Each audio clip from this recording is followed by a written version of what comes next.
Good evening and welcome to Hot Topics from the Soul. I'm your host, Dr. Valerie Parker Hagan. I have my co host with me. And good evening, Dr. J.R. Thicklin here. And what a beautiful Tuesday it's been in spite of a little rain. But you know what? There's so many more important things that are happening besides the rain, right? Yeah, it's been raining all across the country, I understand. Atlanta was Absolutely. getting it. I have my children in Atlanta and then Tampa. And then we really needed it here in South Florida. It's been dry for a long time. I actually enjoyed the rain. I just realized when you said your children in Tampa, I totally forgot it. Now I have a son in Tampa. We got Really? them together. Yes, he just relocated this past weekend. Oh, okay. That's awesome, Dr. J. Yeah. So much is going on. America, the land of the free. Everybody wants to get here. Everybody feel when they get here, they can make life happen. It used to be a saying, if you can make it in New York, you can make it You get anywhere. anywhere. But Right. right now, individuals are trying to get to America. They don't care where they land. They just want to get here because it's been told that it's the land of opportunity.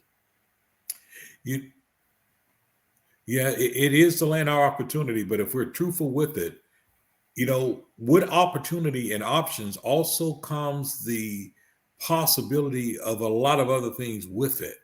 Because, like freedom has to have boundaries in order for it to truly be free. Absolutely. Opportunities must have guardrails, in order for people to truly flourish. And sometimes when people are given the opportunity, they make bad choices. And as a result, it jeopardizes many other innocent victims. Absolutely. It's so much has been going on, especially with the mass shooting. Dr. J, it's getting to be real frightening out there. I'm afraid for my children and my children's children.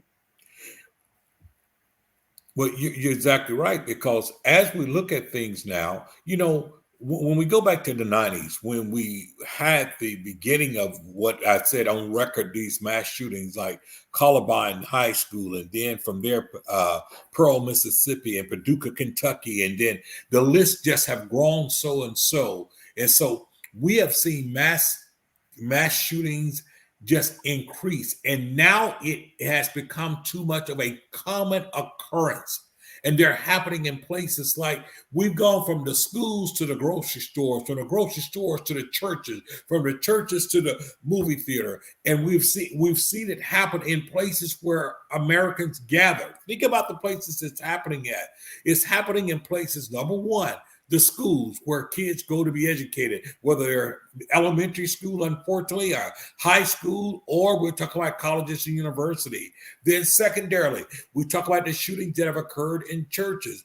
There, as we know, Mother Emanuel there in South Carolina a few years ago, where Right. mass shooting there at Bible study. Then we look at the shootings that have happened in different parts of Texas there, right there at the church. And then, unfortunately, sadly, disturbingly, most recently in Nashville there at this quote unquote daycare that is owned by what? The church, Yes. And so we've had those mass shootings to happen.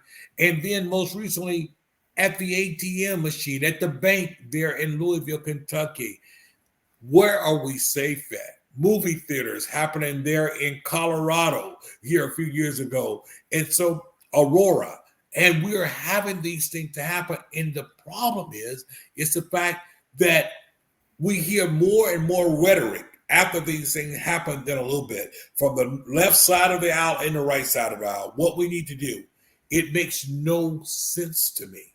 It makes no sense to me why there can't be true gun reform laws. And Does what does that gun reform law look like that they're trying to put in place? These two young men were expelled, the two justices, Justins. right? Your son's name is Justin, the two Justins, one Exactly. in Nashville, one in Memphis, for standing up, wanting to have a voice, trying to speak for the people. So, what does that really look like for us? Gun reforms. Our governor just signed a thing telling us that it's Yeah. okay to carry and you don't have to have a permit. Permitless carry. Yes. So anybody could go purchase a gun and do whatever they want to do. One of the problems, Dr. Val, is this. is that it has become so politicized that common sense is gone out of the window. Common sense. And for one side of it, we keep talking about our Second Amendment right, the right to bear arms. Well, listen, bearing arms is one thing, but we're talking about people walking around with high-powered weapons. You're talking about AK-47s. You're talking about literally military weapons in the hands of everyday citizens on the streets and things. And we're saying that's really what we're talking about. And then let's go a little bit further. When we talk about in the Constitution, when we talk about the right to bear arms, think about where the country was at that time. We were still up under the threat of possible, if you would, retaliation, invasion from Britain. That type of thing. We could still, they could still come back and try to do those type things to us. That's not what we are now. We're not. None of us is worried about Great Britain or any other country just coming and invade us. But we've taken this thing to a level where now the access to guns is made easier. Easier. Yes, it is. As you just noted, our governor in this state of Florida, not only introduced it, but just pushed it right through legislation, pushed it right through. And how do you reconcile that when in the state of Florida, we have had some of the most horrendous and horrific mass shootings in the most recent years? The Pulse nightclub in Orlando, Florida, right there at Stoneman Douglas High School, right there, literally what we call, they said Parkland, but at Parkland Deerfield, right next door. We've had some of the most horrific mass shootings, and yet and still you would think that people will be moving to say, look, we need to have tighter restriction. Everyone should be able to get a gun. There should be more of a time period before they can do so, not just go and get it and go along with it. But in all actuality, that's exactly the opposite of what's happening. And it brings us to what you said with those two legislators there in Tennessee. They were simply protesting the resistance of putting gun reform in, and was exposed, was expelled. Can you imagine? Expulsion. Why? Because they led the chant inside of we must have gun reform, and was said that they almost like they incited a riot. Oh, we kidding? We had a former president that when he ran for president, he led chants of lock her up, lock her up. We saw rallies happen where people got punched and things happened to them. And yet it's still, we're dealing with, in this day and time where mass shootings have become common. Our babies are being shot up in school. Our young adults go off to college, and danger is there in our banks, in our grocery stores, in our movie theaters, in the shopping malls. We are seeing mass murder and gun violence happening. And we have to begin to look, what is the temperature of America? What is the temperature of America when it comes to politics and guns? Could it be that our politics is actually fueling a lot of the things that are happening? Could it be that our politics are fueling a lot of this division and these mass shootings? Our politics, as divisive as it is, with all the divisive rhetoric that is being spewed out, it has spilled into the very streets and the homes of America. And now we are basically becoming an open, wild, wild west type of thing. But yet it's still, people are coming for the land of opportunity, oftentimes meeting the land of obstacles and oppression. This is absolutely true, Dr. J. And so when we think about it in terms of it, we have to think about what is it that we must do? Surely we need to pray, yes. But then we have to put some feet on the prayers. And what I mean by that, it is very simple to me. We've got to be able to hold people accountable, to get legislators and get lawmakers who have a holistic view of life. How can they continue to see these ongoing mass shootings and mass shootings and mass shootings happen, and still hold a position that wants to be very lax when it comes to gun laws and access to guns. They don't make sense. There's no reconciliation inside of that. Listen, I'm not a hunter. I mean, I've never been a hunter in that sense of the nature. I mean, I wish I did. I have friends and relatives that like hunting and that, but nobody goes hunting with an AK-47. Nobody goes hunting with an AK-47. No one goes hunting with an AK-47. And so what we have to be very serious with about ourselves is that we have put guns and allow guns to be in the hands of people that are dangerous. We want to blame it all on mental health, but the mental health and the stress is coming from a lot of the policies, a lot of the rhetoric that we have going on in America. Oppression, I thought maybe racism is at the bottom of it, but it's beyond racism. We're talking about a divided nation. We're talking about politics that is so filled with rhetoric that people think it's more convenient just to go and handle their problems, their disturbances, their dislike by just shooting and killing so many innocent people. Bystanders, you're in a grocery store shopping. We're seeing it everywhere. Dr. Val, in Palm Beach County just the other year, when we had the shooting in public supermarket, you had to be shot and killed in public supermarket. Other people were shot there in the grocery store, simply just trying to get some luncheon meat, simply at the deli. You can't even go there in peace because of the fact our politics and our access to guns and some of the rhetoric has done nothing but, if you would, to cause it to continue to escalate into what we see now. Almost every single day, you're looking at an occurrence of mass shootings. Yeah, it's so sad, Dr. J. I was actually talking to a man yesterday, and he was saying he's ex-military, and he was saying that during the pandemic, he couldn't get no medical care. The VA hospital wouldn't see him. And then after the pandemic was over, he tried to get assistance there. And they said, well, you haven't been here in the last 2 years, and it'll be a few months before we can put you on in rotation to be seen. And he said, Miss Val, I was so frustrated. I felt like going there and shooting up the place. And I said to him, I'm so glad you didn't do that. I said, I know people are frustrated. People are angry. Customer service isn't what it used to be. Oh, absolutely not.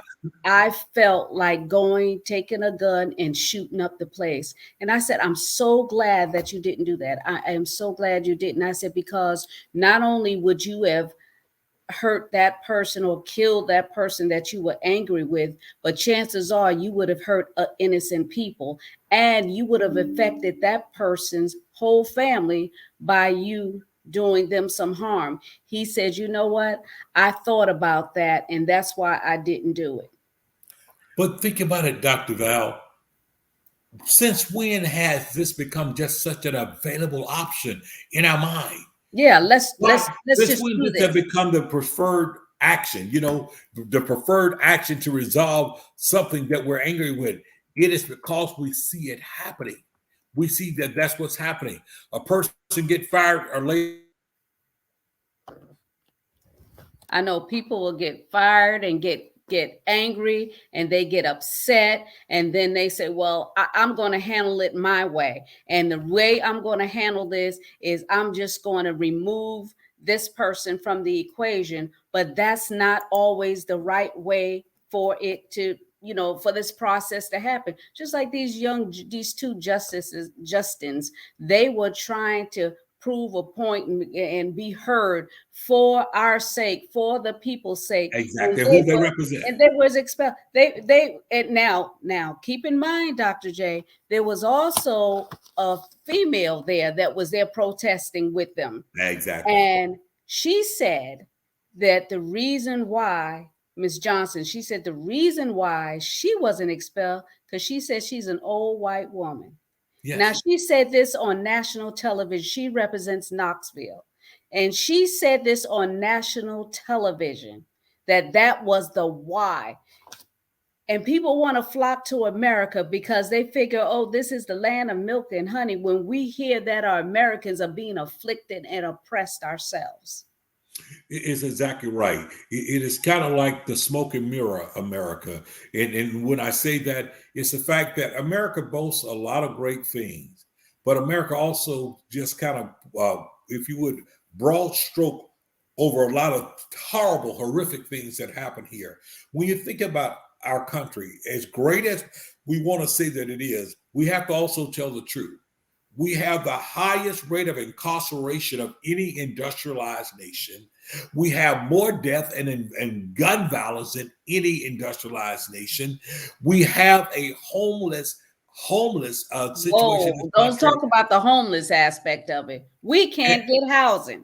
And exactly. then the landlords, property owners have the rent and things so high and then they have you sign this lease that no one can be in the house but you and maybe one other person. And then if they find out there's somebody else in there, then you get evicted and you lose your place. It is hard for individuals to live and eat. And then we have the influx of individuals coming from different countries, and they get housing quicker than some of us. Absolutely. America's priorities have gotten completely out of order because America has gotten out of order with God. We're top heavy. Right. And our conscience is not towards that. You know, it's almost like, you know, we call this whole thing of democracy the great experiment. And we're finding that this experiment is going south, and it's going south in a hurry. It is the discriminations that we see. Like you said, here it is. You have people that are struggling, homeless. Folks are living together because of the fact they can't afford to stay apart. Folks are living together. Children are coming back home, and parents are like, don't come back here. But the children say, we can't make it. We can't make it out here. Some of them have gone to college and still cannot afford to live on their own because of where prices are going and things. And then on the other hand, as you so stated, you have rules and laws and associations that wants to block people from being able to get, I mean, in this case, cohabitation is for the reason of financial independence. And we have to look at what's happening in this country. We have to look at what's going on in this country. We have to look at these things that are going on. And we have not taken a real great assessment of how we got here and the things that we're going to have to do to get on track. Absolutely. We got a lot to do to get on track. But it starts with us as individuals, Dr. J. We are and must be the change that we want to see. It begins with us. If we don't stick together, how do we think that America, politicians and stuff are going to be able to fight and stand for us when we can't even get together? Exactly. And so we have to be deliberate and intentional. And we have to understand, see, here's the thing. The small things that divide us are the things that is mostly actually exploited as well. The small things that divide us, so we can all feel the pain in one way or another, but we keep saying, well, that's not my fault, or that's not my problem. As long as I can keep my head above water, then I'm okay. But that's not the way that we can't afford to be that way. We're all affected by what's happening. Everybody's affected. Every household is affected by what's going on in this economy. And, let's go past economy. Let's talk about living situations. You and I are domestic violence advocates. Let's talk about the frustration and the angers that are going on in the homes and the afflictions and the oppression that's being placed on other individuals, as well as the children in the home. Simply adding more stress on top of stress, on top of stress. And as a result of that, what are we seeing? We're seeing escalation of violence, situations where they become even more unsafe every day. And then what are we doing about it? We are putting people in situations where they are trapped. And when we start talking about legislation and laws and things, our laws oftentimes are not in tune with us. They're not in tune with our actual people. They're not in tune. And so we have to get it back in tune where, once again, We talk about government for the people, of the people, and by the people, but that's not what we're seeing. Yeah, what does that really mean? Exactly. It doesn't mean very much because two things that happen. We say that, but then we create barriers so it won't happen. So what happened when we have our greatest turnout of elections and things in the history of this country, then you have a whole nother side comes up with other ways to suppress vote, to discourage voting to happen amongst people. So we see that it's not really a true effort. It's not really true effort to be able to do just that. It's not deliberate or intentional. We don't want government for and by the people. That's not what we want. And the thing is, I'm glad you brought up legislation and how we have to be the change we want to see and all that too. Because if we don't go out and vote, they're putting restrictions and certain mandates in place to prohibit us from voting, and we succumb to that. We like, well, our vote won't count anyway because look what's going on. But evil prevails when good men and women do nothing. Absolutely. And if we want to continue sitting back and doing nothing, guess what? We're going to be overthrown, overpowered, exhausted, and we will be afraid to even walk down our streets. People are like, yeah, I'm glad we can be able to go and purchase a gun. We're going to carry our guns and stuff like that. Texas been doing it. But you don't see them out there walking down the street flashing that they got a gun. They have it, discreetly on them for their protection stuff. But here in South Florida, what our governor did was endorse cowboys and Indians. Absolutely. We have officially become welcome to the new Wild Wild West. Mm-hmm. That's what and he did it with the quickness too. There was no hesitation. He was waiting for it to pushed right through. And he did a newscast and said, come and look and see what I'm getting ready to do. And let me tell you something. This is just the beginning of a train wreck. Absolutely. And we're seeing it happen on every side. We continue to look at the things that are happening that leave us vulnerable as people. You talk about it. We both have grown children, we have grandchildren, and we think about our grandchildren coming up in a world that will look so different than the world that we grew up in. So scary. It is very scary. On one end, we have all kind of fights and wars, morality wars, social wars, spiritual war, political wars around us. And you wonder, even inside of a world, where's the message? Even where's the compass? Where's the center of America? You begin to ask yourself that question. Where is the center of America? Where is it? Where is the non-negotiable of America? Where America says we're not going to take down and allow such thing. We no longer have that center. We no longer have that center because there's such a divisiveness that literally men will kill each other inside of the divisiveness to have what they want and not consider the greater good of the people. And that is what we are experiencing. That is what's going on around us. And that is what not only do we have to once again pray for, but that is what we pay for. Wow. We're paying for that. We're paying for that. And so what we have to understand, the time is out now. Just hearing some swift sounding, articulate, silver tongue politician who is saying things but doing a whole nother thing. The time is out for those that just have a good stump speech. It's time to see where is their commitment? Where are their values? Where do they stand when it comes to everyday John and Mary Q. Public? Because at the end of the day, it is John and Mary Q. Public that is being swayed on every side. You mentioned the housing crisis being swayed. You look at auto insurance going up, being swayed. You talk about homeowners insurance, being and so you're being swayed from every reason. And when you talk to the industry, they say, "Well, that's what the market dictates." Well, my goodness, introduce me to Johnny Q. Market because he definitely must not be in the same tax bracket that most of us are. And so, as a result of it, the consumer is being swayed from every side. Produces a sense of panic, produces stress, contributed to trauma, and now we have chaos going on. People feeling overwhelmed, they're feeling smothered.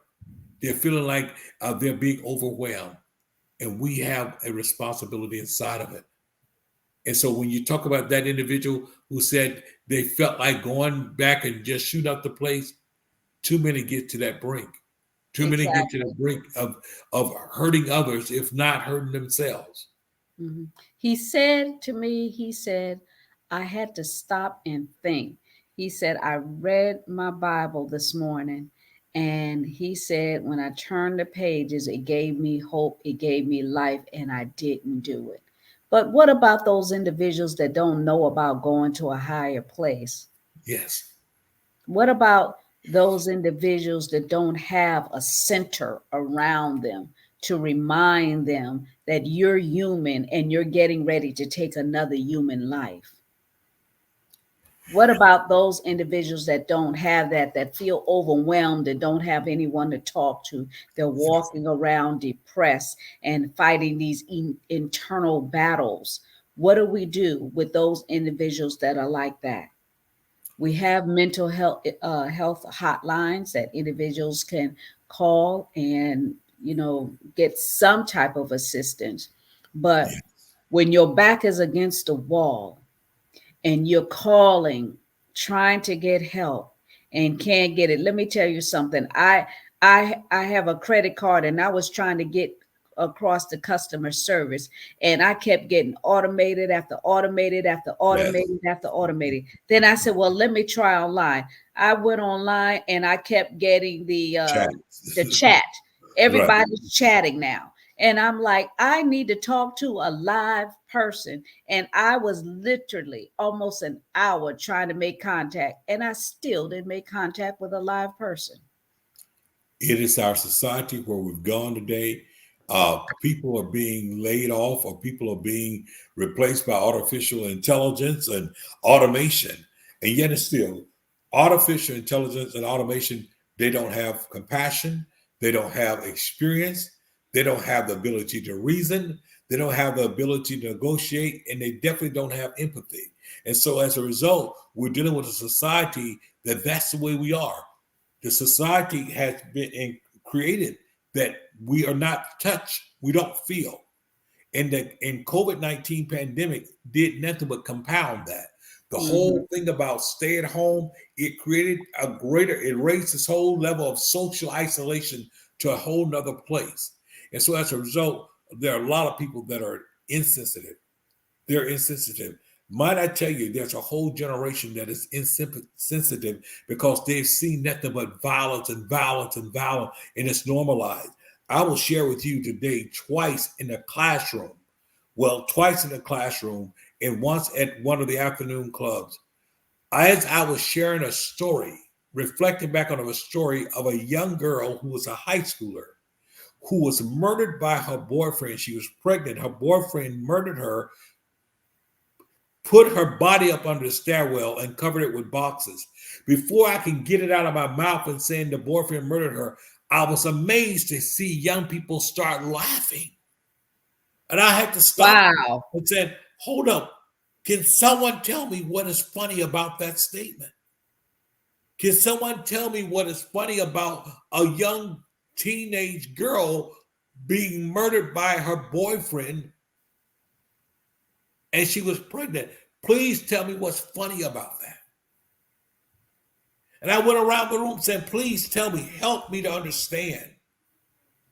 Could your soul be that devoid and so empty that you feel no pain? She was still somebody's daughter, somebody's sister. And the look on the faces of these young people, and I'm like saying, truly, we're living in a different time, a different season. And we have to, our faith must triumph our politics. Our faith must trump our political parties. Our Yes. faith must triumph even racial lines. It's time to understand that Dr. King said something that we must all stand together or we'll perish together as fools. Mm. It's frightening, Dr. J, that you said just today in class Yes. young people, and you made that statement and they thought it was funny. That Yeah. just shows the coldness Yeah. of the people here and the homes. I'm like, and then I revert back to the homes. Yeah. What is going on in the homes of these people that they feel like they can just do this with no repercussions, no heart, no mind, no conscience at all? They could just take someone's life and don't mind giving their own. They devalue themselves and whoever it is they want to take with them. There is no conscience, no soul. And I say it begins at home. These little demons walking around here, they were birthed by somebody. Exactly. A friend of mine used to say these are aliens walked around. They replaced our children, they replaced our family with aliens. But I say that these individuals that are walking around now, people say things have happened since COVID and all this has gone on since COVID. But I also believe that the medications and things that they are pumping into our bodies have caused such a chemical imbalance that it has deafened us emotionally, killed us inside emotionally, till we don't feel and we don't think. And it has overrun us as a people. I so agree with you because there seems to be a disconnection from compassion, a disconnection from having empathy. There's a disconnect that we see, and yet it still is the very thing that we long for. See, everyone has an innate need to be needed. Yes. Everyone have an innate need to be needed, and yet and still, the experiences of some they internalize and feel like they're rejected. Nobody wants them. They don't belong. And their way of belonging is to create the stir, to create this sense of popularity. That's interesting that one of the young ladies said to the class today, she said to me when I asked them the question, why do you think people turn to games? And she actually said, well, she said for popularity's sake. That's what she was trying to say. She said population, but popularity, I said, explain. She said, well, at my old school, when I was just in middle school, she said, I used to do a lot of stuff and a lot of crazy stuff to get attention. And I did it. And folks just start flocking and they wanted to be around me. They wanted to hang out with me. They wanted to join me inside of things. And so she talked about the popularity. And I asked her, how did it make her feel? She said it was all right for a while, but what she recognized is that she now was doing what she was doing for the wrong reason, and people was flocking to her for the wrong reason. Wow. So we have a lot of homework to do. Yeah, we in a different time and different season now, Dr. J.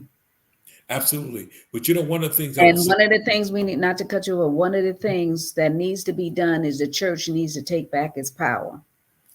absolutely, absolutely.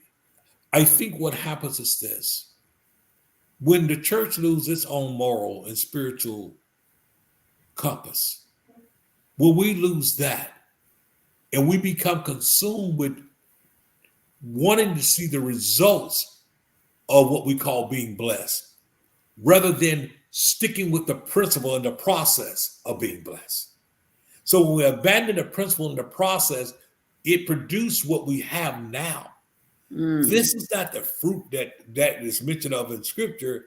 This has become the fruit of selfishness. This has become the fruit of greed. This has become the fruit of neglect, the fruit of oppression. When we really turn back around and begin to do these things in love like we used to do, when we understood that it wasn't about having your butt in the seat, it was about reaching your heart. It Yeah. wasn't about as many people, how many folk can get in the place. It was about how can we get to their heart and reach them with that message.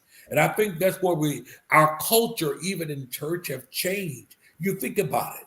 It's changed. We're not coming to see and really enjoy a move or a moment from God. We are attracted to popularity. We're Yes. attracted to gifts, but we're not attracted to God. And as a result of it, guess what? The world sees that as, oh, that's the same thing we're doing. You're just running a game. You're Right. running a gimmick. Right. So guess what? You got your game going on. We got our game going on. Watch this. Watch this. I love this old saying, although I don't love it. It's like they say even swap isn't a swindle. So they say, look here, game knows game. Game knows Yeah. game. So guess what? Don't try to tell me what to do morally when what you're doing is the same thing that I'm doing, but up on another name. So we have to Exactly. go back to the purity of it. You know, when we do things and we're not necessarily requiring things. Sunday afternoon, myself and Dr. C went out to feed. After we left a birthday celebration of a church mother that used to belong to the church, she turned 100 years old. Wow. How many times you get to go to someone's celebration of turning 100? Wow. I found a card that says cheers to 100. It was amazing. But afterwards, there was all this food that was left. And her daughter said, do you know any homeless shelter, anything that are open today? I said, no, but I know exactly where the homeless are. We loaded up pans and trays of food, and Dr. C and I went out and we fed these people. We fed them. They was grateful. They was humbled. But you know what? Even more so than their food was they enjoyed the conversation, the time that we took out to listen to them and pray. Mhm. One guy Yes. just wanted to sing. He wanted to sing old song. Then he told me about the fact, look here, I used to play with the God when I was in church. You know, I used to, when the preacher say thing, I had to be the comedian in the background. He said that when he would say that I've been born again, he said he would pick at it. He said, life taught me, don't play with it, because I've come to the conclusion to say, listen, the very thing that I played about is the very thing I needed. Wow. But the thing about it, the time to take the time to have the conversation, to walk with them. And listen, this is what I didn't do, Dr. Val. We did not take out our cameras and take pictures of us Right. Right. giving them food and, you know, and making them feel as if, oh, no. That's not the portrait that needs to be painted. Exactly. The portrait that needs to Exactly. be painted is that, listen, my brother, I wish we had even more to give you. You know, we even talked about their dream. What do you want to do? Where do you see yourself? What path you on? And we had conversations with them. So we fed not just their natural stomach and appetite, but we listened. We gave them empathy. We gave them compassion. And you said something earlier that was so important. You know, we have to understand, getting back to those things that really was the heart of America. Exactly. We've gotten away from that. And when we got away from God's heart, we lost our heart. Mm. Indeed, Dr. J. Indeed. Well, this is our time here. It goes really quick when we're talking about current events and things that are going on, because we want to give so much information and so much motivation to individuals so that they can just hold on, don't give up. This light affliction is only but for a moment. I know when you're going through a situation, it's like a lifetime. It's like, when am I going to see the end of the tunnel? I've talked to so many people over the last couple of weeks, and to hear their stories, to hear their pain and the emptiness, the hurt, and things and you said it right, Dr. J. You said people want to be heard. They want someone to listen to them, not basically to go dialogue back and forth. They just want to be heard. And Absolutely. how many people have taken someone's life that all they wanted to do was be heard, and they felt that this is the only way that they can get it done, is to cause harm, cause hurt. So, it's rough. It's hard, Dr. J. But I want those of you that are listening, that are going through something, it's only but for a moment. And just don't sit there waddling in depression. And when I say wallowing in depression, that means sitting there rehearsing the same hurt over and over and over again. Absolutely. You have to break the chain. Your life is valuable. We have need of your life. We have need of your voice. We want to know about you. We want to see about you. So you have to take that first step. I know you're tired of talking to automation. I got tired of trying to get through to an automated Absolutely. service, trying to get a person. But you know, if you want to have friends, you have to show yourself friendly. You cannot isolate yourself and say, nobody cares, no one is paying attention. There are things you can do. You know, you can go to church and meet individuals, go walking in the park, go walking around in a grocery store, smile. Somebody may smile back and be just so happy that you smile because guess what? They were being seen. You saw them. Acknowledging them, the sense of Mhm. acknowledging their existence, their presence. And we have to live in a world where we don't have what I call this comparative compassion, where we look at people and then we compare whether or not we think they're on our level or they're Exactly. us. You know, love is due to anyone. Compassion is due to anyone. It reminds me of one of my old colleagues who was out in San Francisco, and she was there and she was walking through one of the parks, and it's so much like what you just said. And she would walk past this place, and there was this guy that was homeless there, smelled bad, looked bad, and thing. And people would walk by the guy and everything. Some people would even nod or whatever like that. But she said that when she saw the guy, she spoke with him and just said, "Hi, how are you doing?" Mhm. And his eyes lit up. She went and she came back through on her way back. And the guy saw her. And the guy said, "Thank you for acknowledging me, that you saw me. People pass me and they don't see me. I don't want to be on that end, Dr. Val, where I'm Mhm. passing people that are hurting, passing people that may be in greater trouble mentally, emotionally, whatever, than I am, but I don't see them. Exactly.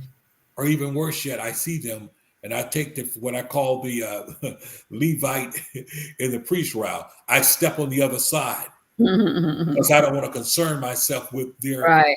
issue, their And it's pressure. easy to do that. It's easy to be afraid and intimidated by someone that may be homeless.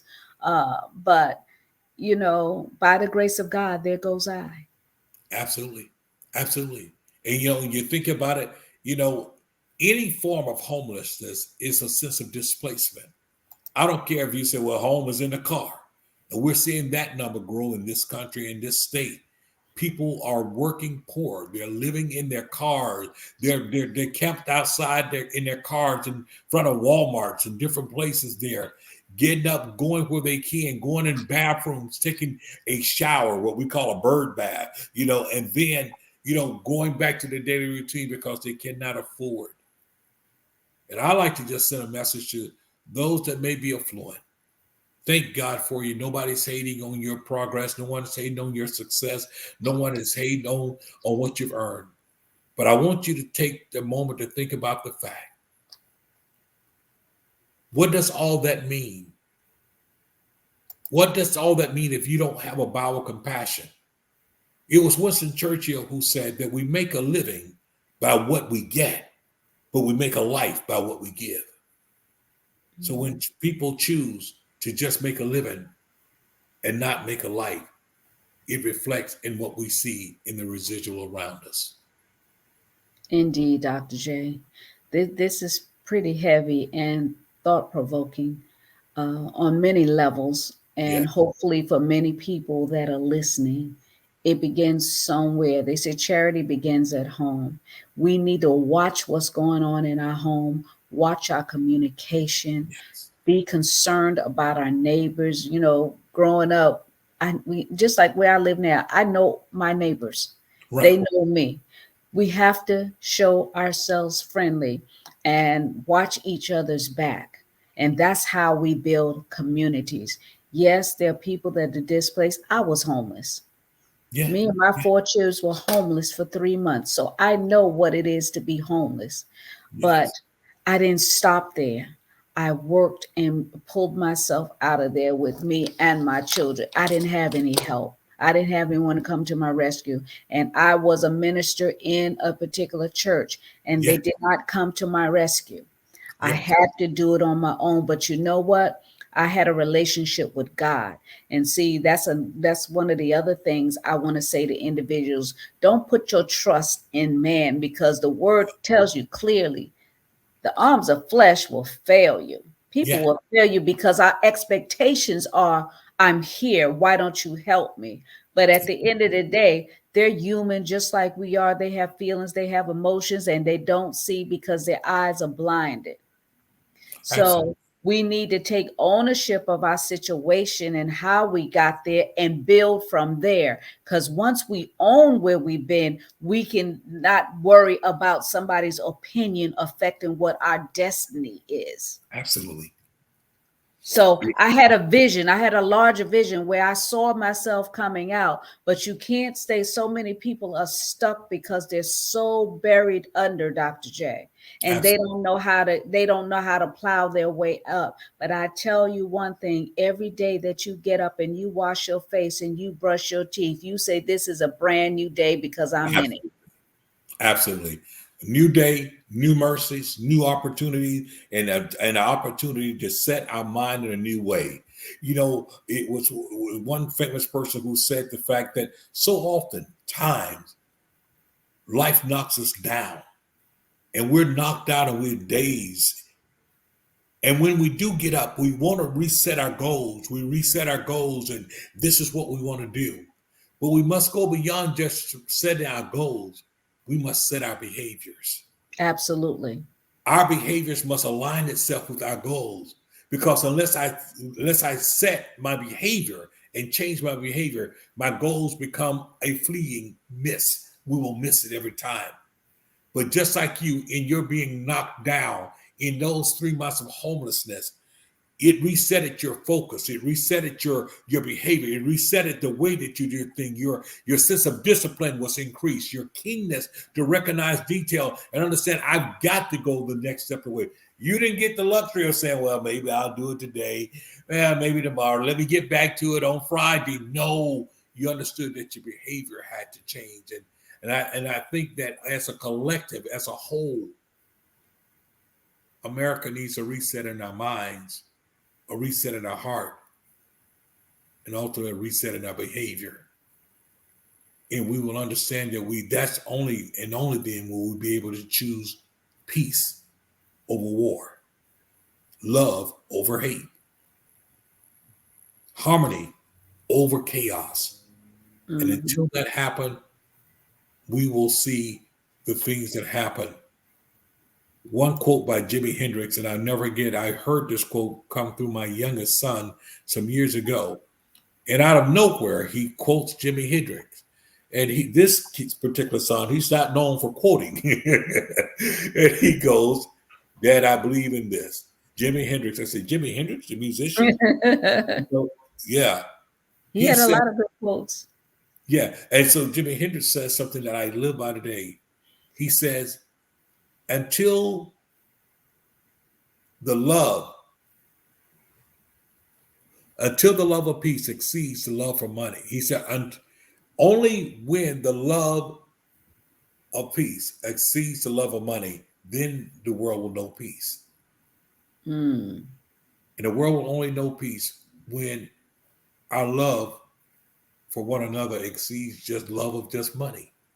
We're going to have to come back to a place understanding that the peace center that we're looking for is that peace of loving humanity, loving one another. And that's really the call back to our nation. Get back to that place. We have mass shootings to happen. You know what happened? We get somber for a minute, but now we don't even get somber anytime. Right. Now, Numb to it. yeah, we're numb to it. It's like, okay, now another mass shooting. Oh, yeah, shooting on a college campus. And we just keep going on. We keep going on and keep going on. It's like, what's the next thirsty story that will top that? And the thing is, Dr. J, they look at it, we hear it, and not realizing the impact that it has on the families of these individuals. We've become so immune to it. And I mean, I just like, okay, that means that person is no longer going to be with us. And the fact that they left tragically, that family has to have that memory or knowledge of how that person left here. That's somebody's baby. Absolutely. That's Absolutely. somebody's child that was taken away. And, Exactly. you know, being a mother, I'm emotionally disturbed about all of this because, you know, it could happen to me. And that means you heard that this happened to me and you be like, oh yeah, that woman just lost a child. And then just go on like, you know, no big deal. No big deal. Not understanding the void that it leaves, the pain that it leaves. Not understand that you understand you just exterminated somebody's life. You took them out of the existence, out of the calendar count, out of the breathing human being population. And one can do such and not recognize to the depthness of we have not just destroyed that individual, we have literally destroyed generations to come. Generations. And that is the thing that we're trying. And then we have to ask ourselves the question, over what? The For why. why? How does this constitute to the value of this person's life? Those are questions we have to answer. And the fact of the matter, there's not enough money to protect people from those questions, those incidents there. You know, and we just have to collectively do our due diligence. As you say, each one of us have a responsibility. We have a responsibility to teach, because I love what you said a few minutes ago. These demons are homegrown. They didn't drop in from another planet. Mm-hmm. You know, the old Ashanti proverb says the ruin of a nation begins in the homes of its people. Mm-hmm. The ruin of a nation begins in the The homes ruins of a nation. Yeah, begins in the homes of its people. America has, if you would, have had not what we consider an explosion, but America is dealing with an implosion from the inside out. When they do an implode, they implode buildings when they want to clear it, and it implodes, and folks wonder why. What happens? It just crumbles from within and come down. Where an explosion, it goes and debris is everywhere. We're crumbling from within, still singing the same song, America the Beautiful, when we're not looking in the real mirror how ugly we become. Mm-hmm. How ugly we become. How we want to turn back the clock of time, and for whatever reason, will we say that you don't deserve to have a voice. You don't deserve to have an opinion. If we want your opinion, we'll give it to you. Where we're saying to you, your kind don't deserve to hold this office. Your kind don't deserve to have this type of power. And we still want to say, oh, beautiful for spacious skies? I don't think so. Mm-hmm. I think the chickens have come home to roost. Hmm. That as collectively, every individual have to understand what is their part. How do I help change the tide? And we can do so by what we do in our own home. What do we teach in our own home? What is our center? What is our moral standard? Those things are important. Dr. V, we can have the confidence and assurance knowing that we've done our best and we have taught and we've instilled things in our kids. Yes. We've shown them, we've given that. But do you know how many kids don't get that? They don't get it. I watch it happen in today's society, in the classroom. I've never seen such in my life where vulgarity and profanity is just normal part of language. I mean, they have no filter, no filter whatsoever. They said in front of adults. They said in front of teachers. They said. I mean, it is so as if their conscience is seared. We have a lot of work to do, and it's inside out. And you know, my son is an educator, and I'm telling you, the things that go on in the classes and the teachers that are teaching these kids. I mean, I feel for them. Yeah. I really do feel for the teachers because they have to put up with children that are rude, obnoxious, ungodly in every aspect. But it's actually a shortage of teachers because That's because so many are walking away from the profession. they don't want to deal with those demon seeds in the classroom. No, they are walking But away from the profession. yes, But you know because what? it's just not worth it. It's a greater day ahead, and it's a greater time ahead. If you want to join this movement and making a change, and the old slogan of the past president was "Make America Great Again." I want to say to you all, let's make America great. And it won't be again. It will be the new birthing and the rebirth of America. And on that note, we'll say thank you for joining us on another Hot Topics for the Soul. And until next week, and also if this has been a blessing to you, the information you found enlightening and empowering, forward it to someone. We apologize for the technical difficulties we've had up ahead. We like it's storming here, but we appreciate you all for tuning in and walking this line with us. And until next week, join us for another Hot Topics from the Soul. Good night and God bless. Good night.